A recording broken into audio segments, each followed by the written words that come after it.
I've been thinking a lot about the lumber industry. I'm a lumberjack and I'm okay. I was born in a small, remote northern village in Canada, and the lumber industry was everything.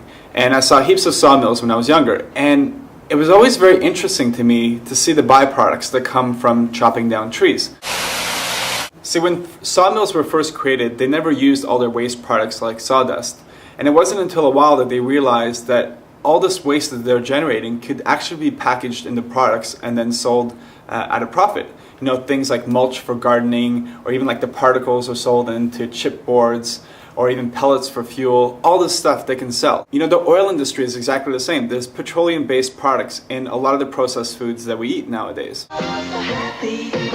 So the lesson we can learn from these industries is that every time you're creating a product, chances are you're probably creating a valuable byproduct that you can also sell. So there's a lot of really good examples out there, like the Sydney Opera House does backstage tours whenever there's no performances on. There's Taronga Zoo, which does what they call roar and snore, which is you camp at the zoo overnight after trading hours, which is really cool, and I think they sell for over $100 each.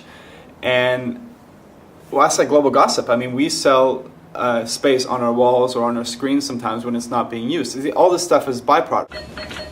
I think one of my favorite examples that I've seen lately is the Hans Brinker Budget Hotel in Amsterdam.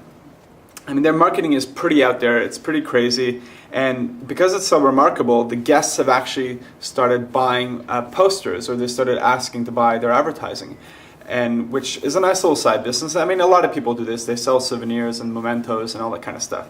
But what I thought was really cool is that not too long ago, they published a book called The Worst Hotel in the World.